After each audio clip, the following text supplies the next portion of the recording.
Pues hoy vengo a hablaros, también un poco siguiendo en cosas noventeras, de La Leyenda de Zelda y la Ocarina del Tiempo, que es un juego de Nintendo de 1998. Y tú debes ser el único que Que, dice el título en español.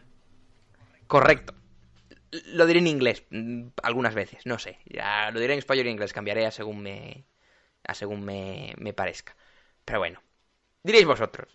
A ver, ¿a qué cojones viene este señor? Que ni siquiera es señor, además. Este pipiolo. En 2019, a hablarnos de este juego. Que además es uno de los que mayor estima tiene el público en general, ¿no? Es uno de estos juegos que, pues, que la gente que está metida un poquito en el tema de los videojuegos, pues tiene en la cabeza, te puede gustar o no gustar, pero...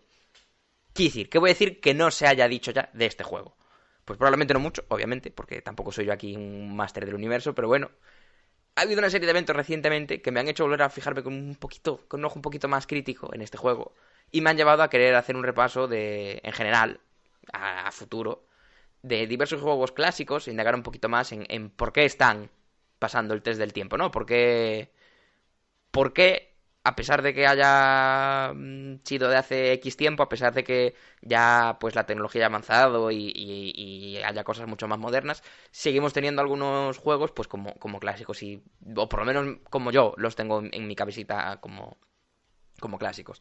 Sobre esto intentaré tocar tanto dentro de su propio contexto, esto es un poco de por qué significó lo que significó en su momento, y también qué validez sigue manteniendo hoy en día. En plan, si es el mítico de que sí, fue en su momento, era un juegazo porque era el primer juego que tenía no sé qué o no sé cuánto, pero que ahora lo juegas y es una mierda, que eso pasa a veces y eso no le resta importancia a lo mejor a la obra per se, aunque hoy en día sea más difícil de disfrutar, o si no, o si es un juego que sigue siendo válido hoy en día y que podría recomendar jugar a quien no lo haya hecho sin ningún problema.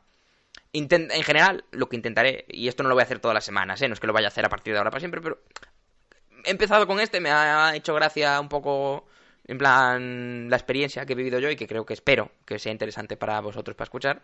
Y de cuando en vez, pues a lo mejor contad con que traiga así algún juego con el que yo tenga algún tipo de relación. Y al final lo que intentaré es mirar más allá, un poco más allá en juegos que tengo en esta categoría de clásicos, pero mía, de mi cabeza. Y que o bien hace mucho que he jugado, o que a lo mejor incluso es algún juego que no he llegado a jugar, pero que lo tienes un poco como por el run run, ¿no? De la gente en esa categoría pues nada, revivirlos o vivirlos por primera vez pues con una mirada un pelín más actual y un poco más crítica, ¿no? De la que a lo mejor tuve en su momento, porque sobre todo con juegos que jugaste de niño, pues... Y esto viene a cuento de que me pasó un poco con Zelda, porque estaba pensando y jugando un poco al Breath of the Wild, que es el último juego que ha salido del Zelda, que hace ya más de un año que salió, Mari Carmen. Me parece que salió en plan antes de ayer y no. Y me di cuenta de que este juego había prestado muchísima atención pues a todos los detalles, no solo a la historia, en plan de... Me había fijado en que la música estaba muy bien hecha, cómo estaba diseñado el mundo, cómo estaba diseñada la jugabilidad, cómo era la interacción con el entorno, cómo se había hecho el juego, o sea, del juego como obra total, ¿no? Y en un principio pensaba, Dios, pero joder, esto no es una pena, porque los Zeldas más clásicos no tenían tanta profundidad. No sé si era porque la tecnología no lo permitía o lo qué. Pero realmente lo pensé un poco más y dije, ¿esto realmente es así? ¿O es que no me había fijado tanto, por ejemplo, en el Ocarina of Time, por ejemplo, ¿no? Que fue el primero que se me vino? Que para mí, y me he fijado en este en concreto, porque para mí el Ocarina of Time siempre ha estado en esta categoría de, pues tampoco es para tanto, ¿no? En plan, hay mejores celdas y mejores juegos en el mundo. Tengo que decir antes de nada, antes de que la gente saque conclusiones que no tocan, que para mí no he jugado a ningún Zelda hasta hace unos años, quiero decir, no voy a hablar desde la nostalgia porque no lo jugué en su momento. Los que he jugado los he jugado quitando el Breath of the Wild, emulando en PC. Y ya digo que ha sido hace un par de años y el primero que jugué fue el de Ocarina of Time. Y de hecho jugué del tirón a este y a la que sería su secuela, que es el Majora's Mask. Y que claramente, por lo menos cuando lo jugué la primera vez, mi favorito es el segundo, la secuela, el Majora's Mask, ya que si bien entendía que el primero había sido revolucionario porque era uno de los primeros juegos de aventura en 3D y que había avanzado un montón el tema de la jugabilidad en entornos 3D pues después del Super Mario 64, etcétera, etcétera. Realmente opinaba que el Majora's Mask ahondaba un poco más en lo que es en términos de argumento y de la profundidad de la trama, mientras que el Ocarina of Time se quedaba un poquito más en salvar a la princesa del malo malvado que quiere acabar con el mundo. Y si bien aún hoy sigo prefiriendo lo que es la atmósfera esta, que es como medio surrealista o de sueños que tiene el Majora's Mask, y un poco el corte existencialista, ¿no? Esa crisis existencialista que te da un poco ese juego. He de decir que el Ocarina of Time sí que tiene varias subnarrativas súper interesantes y que tiene mucha más chicha de la que yo le di crédito, por lo menos en una primera vez, y que incluso le tiene algún mérito que me suele gustar en muchas otras obras y que se lo tengo que reconocer en este, pues lo comparo sobre todo con el Majora's Mask porque son como dos juegos que salieron con el mismo motor y uno después del otro, y que eso, y por eso lo comparo bastante con este, pero bueno. A ver, entonces, ¿de qué va el juego? ¿De qué va todo esto? Ocarina of Time es el quinto, creo recordar, juego de la saga de videojuegos de la aventura... De videojuegos de aventura de la leyenda de Zelda, en los que en general, en casi todos los juegos, pues nos ponemos en la piel de Link, que es el héroe iliano que ha de rescatar a la princesa Zelda de la calamidad Ganondorf. Básicamente este es un poco lo que suele ser, que el Ganondorf este pues es un gerudo, que es una raza, que busca controlar el reino de Hyrule, que es donde se suele pues ambientar estas sagas. En general, esta tríada de personajes respectivamente ejemplifican el valor, la sabiduría y el poder, y son iconizadas en la Trifuerza, que es un poco el símbolo de la saga y es como una especie de fuente de poder absoluto si la consigues, que es el este que es como los tres triangulitos montados, dos y uno encima, ¿sabes? Haciendo como un triángulo más grande. Y que es un poco eso, el símbolo de la saga. Y en general este conflicto entre estos tres personajes, entre estas tres... no sé cómo decirlo, valores, o sea, estos tres, valor, sabiduría y poder, es el leitmotiv que sigue toda la saga de videojuegos. De los tropecientos mil videojuegos que han salido hasta ahora, pues siempre juega con estos tres iconos y cómo se relacionan entre ellos. Y básicamente en lo que es el lore de esta saga están destinados a enfrentarse una y otra vez. Hay como una ciclicidad, si es que existe esta palabra, que se va repitiendo a lo largo de los juegos y que están destinados pues a que haya este enfrentamiento siempre. Y además esto da pie a que haya como distintas timelines o distintas líneas temporales según lo que vaya pasando, porque esto además, como han sacado 7000 juegos, pues han tenido que acabar jugando en qué pasaría pues si gana Ganondorf, qué pasaría si pasa esto, en plan... Esto te permite justificar el tener siempre la misma estructura de juego, en el sentido de que siempre eres el puto Link que va a salvar a la puta Zelda del puto Ganondorf, ¿no? Y el tema de salvar a Zelda pues se va dejando un poco de lado según va avanzando y se va haciendo historias más actuales y lo que sea, y Zelda pues pasa a ser un personaje que no necesariamente tienes que salvar, sino que a ser un personaje un poco más activo en la historia, etcétera, etcétera. Pero bueno, en general usan no sé si llamarlo maldición, porque no es una maldición, para justificar el que juego tras juego pues se repita esta tríada de personajes y estas relaciones entre ellos. En esta instalación, que es del año 1998, como ya he dicho, y que salió para Nintendo 64, y es la primera además que fue en 3D completamente, en plan renderizado todo en 3D, tanto los modelados de ambiente como de personajes y demás. Y comenzamos la historia en el pueblo Kokiri, con un joven Link, que entonces es un niño todavía, y que se es despertada por el Hada Navi, que es básicamente un puntito de luz con 4 alitas, y que es una pesada.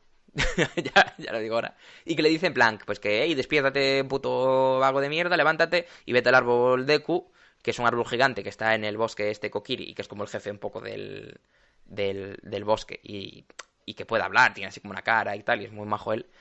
Y cuando vamos allí nos dice que está maldito, que se está muriendo, que entremos dentro de él para conseguir una especie de medallón que tiene dentro, que tiene como el poder del bosque, y que después nos vayamos al castillo a hablar con la princesa Zelda. Y pues eso hacemos. Entonces vamos allí, hablamos con Zelda. Zelda nos dice que cree que toda esta maldad viene oh, sorpresa, el señor Ganondorf este, y que lo que tenemos que hacer es conseguir que el señor este lo que quiere es, básicamente, adivinad, conseguir la Trifuerza para gobernar todo Hyrule, y que lo que tenemos que hacer es encontrar las 3 piedras espirituales, una de las cuales ya tenemos, es la del árbol, para poder entrar al reino sagrado, que vete tú a saber lo que es, y así conseguir la Trifuerza antes que Ganondorf, y que él no la consiga. Pues todo muy bien. Sorpresa, cuando por fin logramos hacer esto y entramos a coger la Trifuerza, resulta que el Ganondorf ya nos tenía más que pipeados y ha esperado a que nosotros hiciéramos todo el trabajo sucio pues para colarse él y joder en la Trifuerza. Con lo cual básicamente hemos fallado miserablemente en la misión que se nos ha encargado. Lo que pasa es que despertamos 7 años después, dado que en el Reino Sagrado nos habían sellado un gran sabio, pues para esperar a que los hiciéramos adultos, porque éramos unos putos niños que tampoco, un puto niño que tampoco podríamos haber hecho mucho, por lo tanto, bien por él ha dicho, oye, lo voy a dejar aquí en plan dormidito, en coma, para que se haga adulto y pues tenga una posibilidad de ganarle aquí al Ganondorf este, que era un adulto, pero vamos, una bestia parda, un armario 2x2. Y nada, allí que nos sueltan al mundo con nuestra espada maestra para derrotar a Ganondorf, antes de lo cual nos recomiendan liberar a los 7 sabios que están en los 7 templos, para, uno, sacarle poder a Ganondorf, dado que esos templos ahora están conquistados por su maldad, y dos, para ganar nosotros pues más poder y así poderlo vencer básicamente. Y esto es básicamente lo que acaba pasando. Pues vamos, liberamos a todos y al final, si te has pasado el juego, pues acabas básicamente ganando a Ganondorf. Y esto es lo que se podría llamar pues el arco principal, la línea narrativa de la aventura. Esta es la de que si no miramos más allá, nos puede parecer que solo hay esto y que hay un bueno, nosotros somos el bueno, de hecho, hay un malo y hay que ganarle, pues hay que recorrer mazmorras, vencer a minibosses, buscar objetos, conseguir armas mejores, va. Algo, cosa que ahora nos parece estándar de juego, que entonces tampoco voy a decir que fuera súper revolucionario todos esos conceptos, había muchos videojuegos que tenían estos elementos, pero que bueno, que fueron traídos al 3D de una manera pues bastante exitosa. Pero es que como he mencionado, Ocarina of Time no se quiere mostrar enteramente todo lo que tiene. Y si miramos con un poquito de cuidado, podemos ver un poco más allá y si indagamos, sobre todo pues, en detalles como los textos, que son bastante crípticos, los diálogos están escritos, a veces parece que hablan como casi en poesía o de una manera un poco extraña. Si observamos el mundo, el diseño de sonido, la arquitectura de los sitios en los que estamos, incluso alguna mecánica de juego, pues vemos que hay un poco más, ¿no? Que todo eso nos muestra que evidentemente hay cositas que podemos ir cogiendo para montarnos pues otros arcos argumentales o otras subnarrativas, que se podría decir así un poco más técnicamente, que podemos conseguir a través del subtexto. Yo creo que podemos organizarlo un poco en dos arcos, en dos arcos argumentales, por así decirlo. Y la nomenclatura que voy a tomar la he tomado un vídeo que vi un poco mientras miraba todo esto, que es de un youtuber llamado Good Blood, y el título del vídeo es Ocarina of Time Masterclass in Subtext, donde reorganiza un poco esto de una forma que a mí me ha gustado bastante y es mejor de la que yo tenía pensada, pero infinitamente mejor. Entonces he dicho, ¿para qué voy a intentar hacerlo mal? Si pudiendo, lo puedo mencionar, por lo menos en términos de nomenclatura, y eso. Veis el vídeo y tendréis un poco más de detalle en todo esto, pero bueno, lo voy a explicar un poco como a mí me parecía. Pero estas dos narrativas serían la del sintoísmo y la del crecimiento. La primera, que es la del sintoísmo, a pesar del nombre pedante, es la que se refiere un poco a cómo nos relacionamos con el entorno, ¿no? Entonces el sintoísmo, como contexto, es una religión que hay sobre todo en Japón y que es animista. Esto lo que quiere decir, así un poco a grosso modo, es que cree que todo ser tiene un alma. O sea, que hay un alma dentro de todo ser, no solamente los seres vivos, sino también dentro de cada cosa, que hay como un alma, etcétera, etcétera, que está conectada, bli, bli, bla, bla, bla, que toda la naturaleza es un algo. Vale. Entonces, esto se nos presenta de tal manera que al principio Hyrule se nos presenta como un sitio lleno de naturaleza, lleno de vida, y a partir de la muerte del árbol Deku marca un poco lo que sería el inicio de una corrupción de toda esta vida. Y de cómo se evidencia, sobre todo 100% 7 años después, porque lo primero que hace nada más salir del castillo es llegar a un castillo que está derruido y una ciudadela que está no solo en ruinas, sino que los habitantes que hay son una especie de no muertos que están pues allí pasando penuria tras penuria. Y esto es como un gran impacto al salir, sobre todo cuando has entrado allí y estaba todo súper lleno de vida y súper marcado, y luego sales y te encuentras tan desolado y tan creepy. Y es un poco esto, lo mismo pasa a lo largo de todo Hyrule, y un Hyrule que en un principio se nos había mostrado eso, rebosante de naturaleza y de vida, ahora pues todo está todo mal. El volcán está en erupción, el lago está helado, y se nos muestra un poco como esto es por obra y gracia de nuestro querido Ganondorf, que llevado por su egoísmo y por su sed de poder y por su sed de dominar, acaba corrompiendo un poco lo que es todo el tema de la naturaleza y demás. Entonces, un poco, mientras que recorremos toda la línea de la aventura, cada vez que vamos yendo a cada templo, cada vez que vamos yendo a cada sitio, un poco es lo que vamos es purificando cada uno de los sitios en los que estamos y vamos devolviéndolos un poco a lo que sería su ser original, ¿no? Vamos como un poco limpiando todo lo que hay y devolviéndolo a como estaba. Entonces esto es un poco... Es algo que sobre todo me gustó mucho en el Breath of the Wild, que era cómo interaccionas con el entorno. Y en el Breath of the Wild vale que está mucho más evolucionado el tema de los sistemas de física que hay dentro del juego y de cómo puedes jugar tú con ellos. Pero me gustó porque es algo que me gustaba mucho del Breath of the Wild, el tema de cómo eres tú solo ante el entorno, casi casi, o sea... A pesar de que sí que también hay combates contra malos y todo lo que quieras, mucho de lo que tienes que hacer es simplemente moverte por el entorno y ser parte de él y cómo interactúas tú directamente con él. Y esto es algo que también es una parte bastante importante de Ocarina of Time. A pesar de que la primera vez que lo juegas, si no lo piensas y no lo miras con un poco de calma, puedes no darte cuenta. Y ya digo, este era como un poco el que te puedes tú dar un poco más de cuenta de que cuando escuchas, si has jugado al juego, dices, ah, claro, sí, tienes razón, que cuando vas pues pasando por cada templo vas como limpiándolo, ¿no? Y vas devolviéndolo pues a su manera original. Pero es que después tenemos el otro arco, que también está bastante relacionado con este, y que es el arco del crecimiento. Y este también puede parecer evidente, ¿no? En plan de que, joder, obviamente que hay, se trata del crecimiento en este juego, en el que además, como con la Ocarina del Tiempo, puedes ir pasando entre cuando eres niño y cuando eres adulto, e interferir un poco entre las dos líneas temporales, y joder, parece casi obvio que se va a tratar un poco el tema del hacerse mayor y demás. Pero sin embargo creo que la sutileza con la que se tocan ciertos temas y con la que se toca esto, yo por lo menos no fui consciente la primera vez de todo el detalle que hay y de que es una historia que realmente esta parte tiene mucha profundidad y es una historia bastante fuerte y bastante triste si te das cuenta, ¿no? Porque así como vamos... O sea, se hace también mucho hincapié, y esto creo que también forma parte de todo el tema de la ideología sintoísta, en que todo tiene un precio, en que no simplemente puedes... o sea, se mete en el ejemplo de que para conseguir madera no simplemente consigues madera, tienes que talar un árbol, ¿no?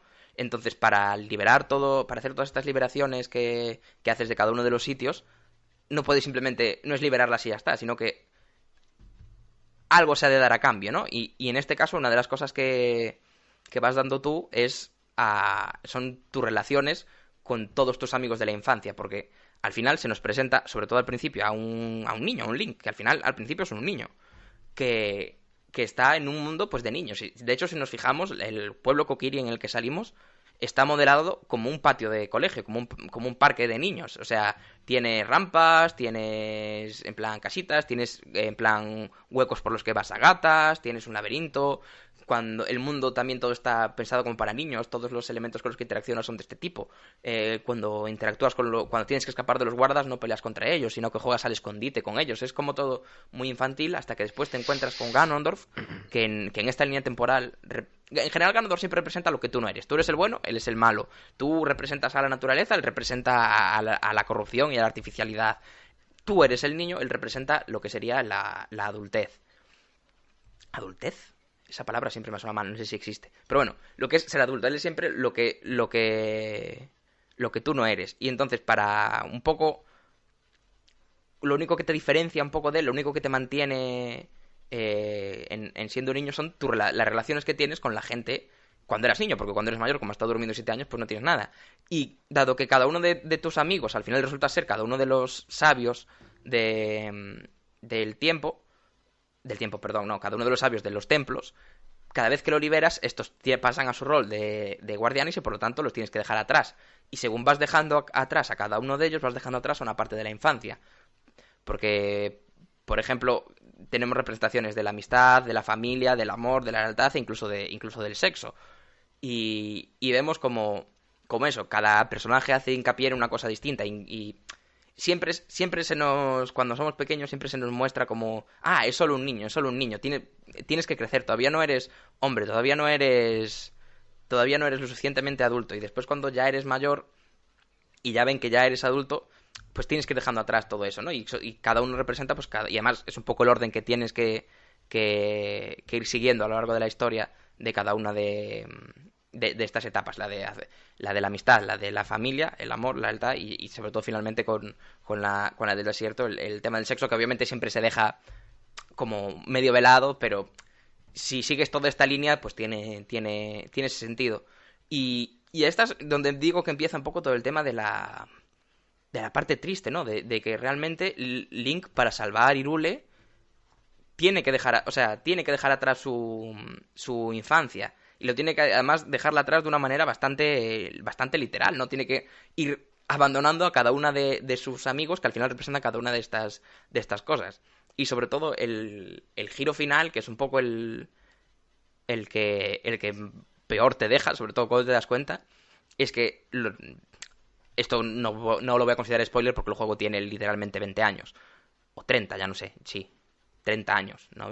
¿No? 2008, 2018, sí, 20 años tiene, creo. He hecho bien las cuentas, ¿no? Sí. En cualquier caso, cuando el juego acaba, lo que hace la princesa Zelda es mandarte de vuelta al pasado. Como niño, entendámonos. Y cuando vuelves al pasado, como niño otra vez, en teoría, porque ella lo que hace es decirte, bueno, que ya has sufrido bastante, vuelve a vivir tu infancia, y te lo pinta un poco como bonito, pero realmente nada más vuelves al pasado, el último plano que hay es Navi yéndose, el hada esta. Y el hada esta era realmente la última conexión que te quedaba con tu propia infancia, y de hecho, en el bosque Kokiri representa la infancia per se, de tal manera que los que están dentro no pueden salir porque son niños y tienen el hada esta que representa un poco su infancia, y si salieran fuera morirían. Y nadie de fuera puede entrar. La gente que entra de fuera y se queda ahí dentro se acaban volviendo estalfos, que son una especie de no muertos, de zombies.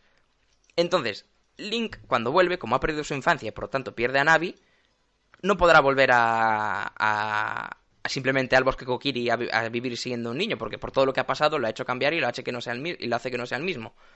Entonces, tiene dos opciones: o volver al bosque Kokiri y volverse un Stalfos, lo cual es medio canon si sigues la línea temporal del Twilight Princess, o seguir en el mundo de los adultos como un niño y se entiende que, bueno, no necesariamente morir, pero pasar las canutas, ¿no? Porque al final será un niño en un mundo de adultos.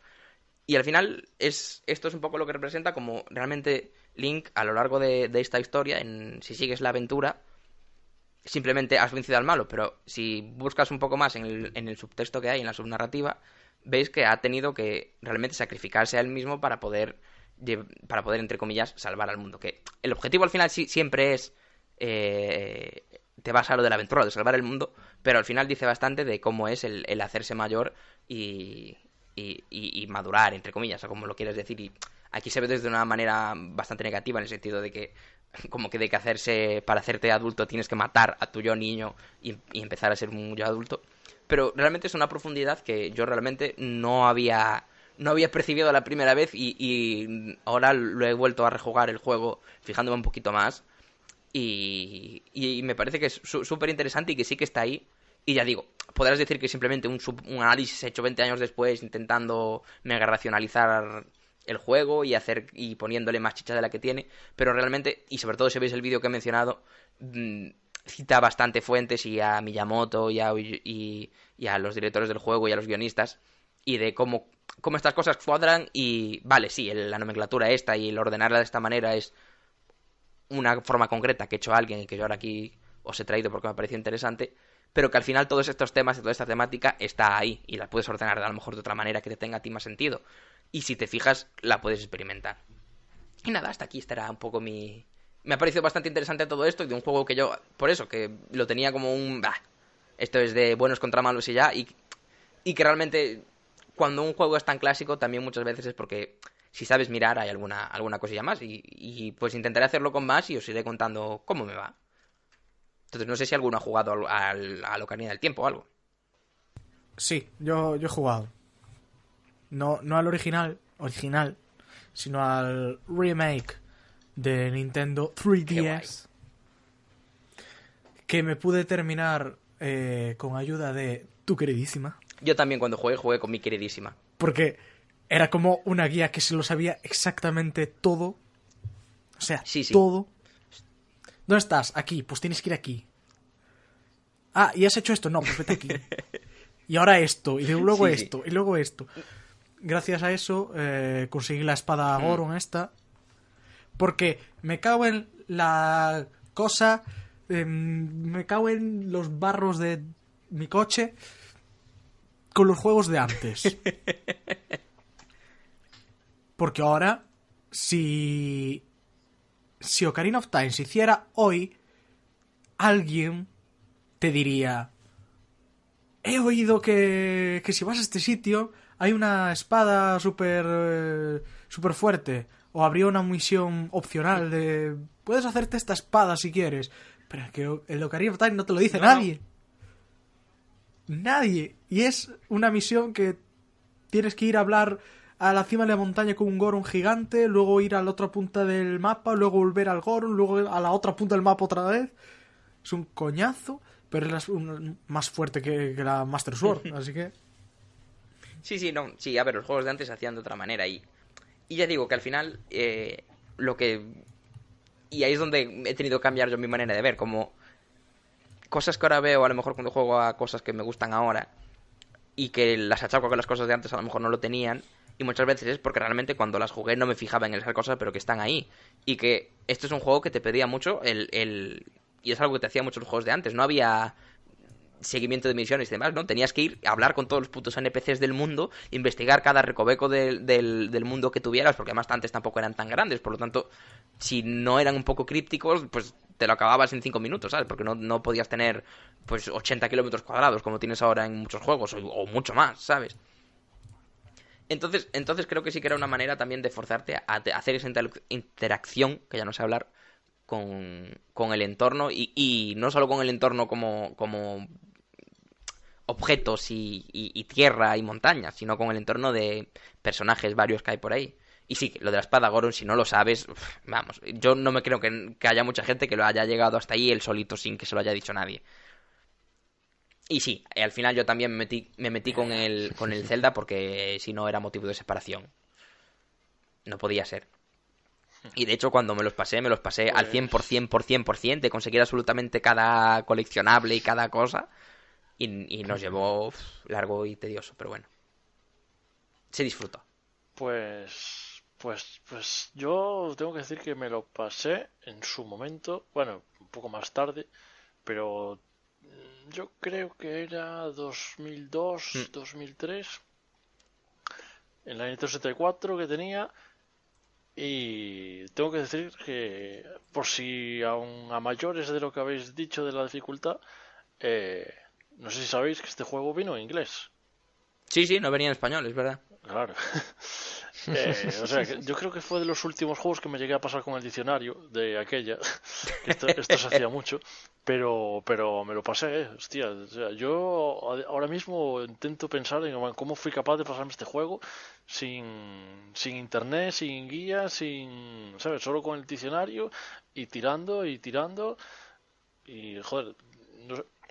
Yo ya, bueno, sé que no, tampoco estaba muy preparado yo para hablar de este juego así, No, ya. que para mí es, no sé, una eminencia, está en el podium de todo, porque, no sé, si es que me acuerdo de casi todo a día de hoy y no, tampoco puedo añadir mucho más de lo que has comentado, porque tú además lo has visto con una edad, o sea, tanto que hablabas de la infancia y de la adultez, digamos que lo has visto con una edad adulta en sí, y desde esa perspectiva y demás. Y bueno, sí que a mí me chocó mucho el hecho de que, ¿sabes? Yo sí que conocía a Link de antes y a los juegos de Zelda, pero este a mí me chocó muchísimo por el tema de hacerse mayor. De tener un Link adulto, en plan, yo qué sé, es la época de Dragon Ball, cuando Son Goku ya empieza Dragon Ball Z, o sea, ¿me entiendes, no? Sí. Todo lo que significa eso. Sí. En plan, ahora la cosa se pone seria y demás, tal, más acción, más tal. Pero, no sé, al final lo que te queda es un poco este juego es con la aventura de descubrir cada zona, que es diferente a la anterior. Me acuerdo que me chocó mucho. Yo, vamos, casi si me esfuerzo, puedo recordar por primera vez cómo me sentí cuando vi morir al árbol Deku. Cuando vi morir al árbol. Para mí fue, en plan, Dios, no me creo que esto sea tan triste y demás. A mí me pareció bastante oscuro en sí, pese a que no creo que sea el más oscuro de todos, salvo, si nos quedamos con los 7 años después, porque, no sé, de hecho, creo que no lo has mencionado, pero bueno, la ciudad, no sé cómo se llama la ciudad. Sí, no, sí, que está completamente en ruinas y En hecha... ruinas y vamos, no sé si realmente los zombies son los habitantes, pero vamos, Sí, bueno, sí, podrían no, serlo. no te lo dicen, pero te lo puedes suponer tú solito. Claro, pues no sé, es muy salvaje Hmm. y no sé, un poco más por añadir, básicamente lo que mencionabas al final, es un poco que al final salvas Irule a costa de perderte a ti, Exacto, es que es eso, es el kit de este juego. porque es un poco como empieza Majora's Mask. Hmm. Estás vagando por un Sí, sí. bosque sin destino y casi, no sé, casi cayéndote del caballo, como en plan, no sé, no Sí, sabes sí, qué hacer de tu vida. precisamente es un buen link con... es un buen link con el inicio del Majora's Mask, que es la secuela, como ya he mencionado, en el que precisamente yo creo que es lo que me parece más fuerte del Majora's Mask, es cómo empiezas después de haber sido el gran héroe de Hyrule Y estás por ahí perdido que, y vamos, eres nadie. Es que literalmente exacto. en el Ujú. Majora's Mask eres nadie. Y es como un contraste tan grande y lo consiguen hacer tan bien y tan rápido con lo que dices tú de cuando te caes del caballo que me Claro. parece anonadante. Ujú. Luego hay mucha teoría de quién es el héroe del tiempo realmente, porque no fue el Link niño, fue el adulto, Hmm. si no recuerdo mal, ¿sabes? Él al final no hizo nada. Él está, ¿sabes?, en un mundo que no sé si se llegó a salvar de por sí, no sé, tampoco lo recuerdo ahora mismo, pero bueno. Sí, no, bueno, todo el tema de las líneas temporales de Zelda y Claro, tal daría, vamos, para hacer un podcast de 3 horas solo con eso, porque tiene claro, recovecos y teorías y cosas que no están claras, entonces... porque de hecho creo que de este juego salen tres líneas, uno la del niño, la del mayor y otro intermedia ahí que no recuerdo bien. Hmm. Sí, sí, sí. Pues Pero bueno, bueno, yo creo que aún así a día de hoy es jugable. Yo, por sí, ejemplo, sí. el Majoras lo intenté un par de veces, pero no pude con ese juego. Pero bueno, ya lo volveré a intentar algún día. Pero bueno, con este, vamos, no sé, me parece que sentó mucho las bases. Me parece como, no sé, diría como que fue el primer Dark Souls, por así decirlo, pero en el sentido de que era, joder, estos juegos eran difíciles. Sí, sí. Y, No, y y entiendo lo que dices de que... No, a lo mejor no de que fue literalmente el primer Dark Souls, porque el Dark Souls también toma mucho de los Metroidvanias, pero...